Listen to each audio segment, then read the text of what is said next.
Assalamualaikum warahmatullahi wabarakatuh. Kali ini saya akan membahas tentang contoh bentuk kekuasaan dalam masyarakat. Pertama-tama, saya akan menjelaskan apa sih kekuasaan itu?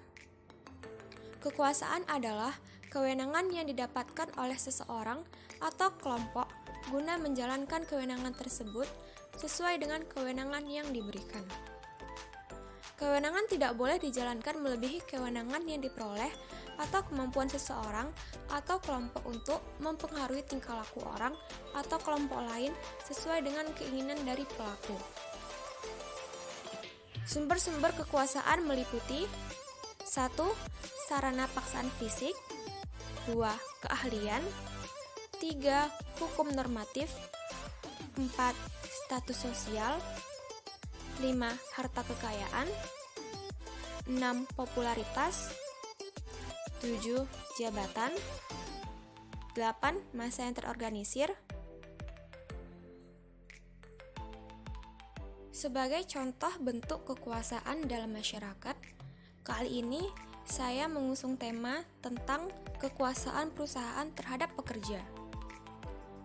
Di kekuasaan, ada beberapa hal yang harus diperhatikan. Yang pertama, bidang kekuasaan.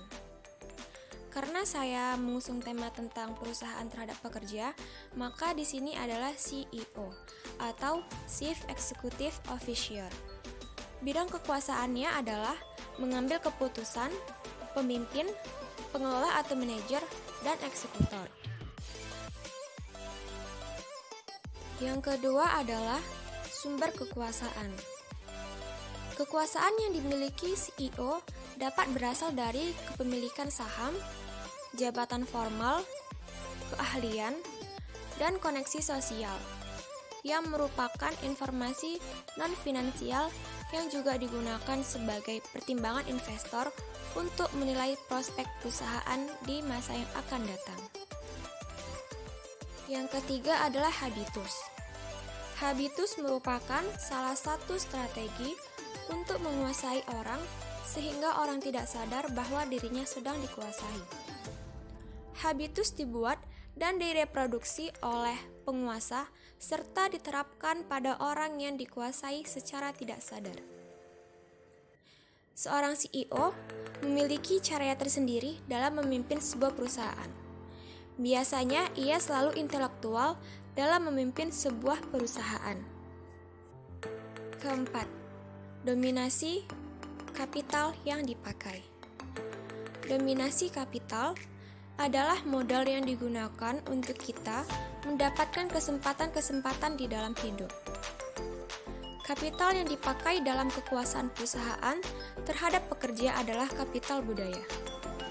Karena kapital budaya memiliki pengetahuan selama studi antara lain pengetahuan dan gelar yang disahkan oleh institusi seperti ijazah, sertifikat penghargaan, dan lain-lain. Itu semua dibutuhkan untuk mendapatkan kekuasaan dalam bentuk perusahaan agar dapat naik ke tingkat yang lebih tinggi lagi. Kelima, bentuk akumulasi kapital. Bentuk akumulasi kapital yang dilakukan untuk mempertahankan kekuasaan ialah bentuk akumulasi kapital ekonomi. Karena dalam mempertahankan kekuasaan di perusahaan, seorang pemimpin harus memiliki kondisi keuangan yang stabil agar bisa membayar gaji para pekerjanya, dan juga harus mempunyai saham agar perusahaan masih bisa bekerja sama dengan perusahaan lain. Yang keenam, arena. Arena adalah tempat persaingan perjuangan di dalam masyarakat. Arena menjadi lokasi pertempuran masyarakat untuk menentukan posisi mereka di tengah-tengah masyarakat. Arena menjadi ruang tempat perjuangan seseorang untuk merebut posisi di tengah-tengah masyarakat. Setiap arena memiliki peraturan yang berbeda, karena arena merupakan tempat pertarungan masyarakat untuk mempertahankan atau mengubah struktur hubungan kekuasaan. Pelaku dalam arena harus menguasai kode-kode atau aturan-aturan main yang ada di dalam arena tersebut.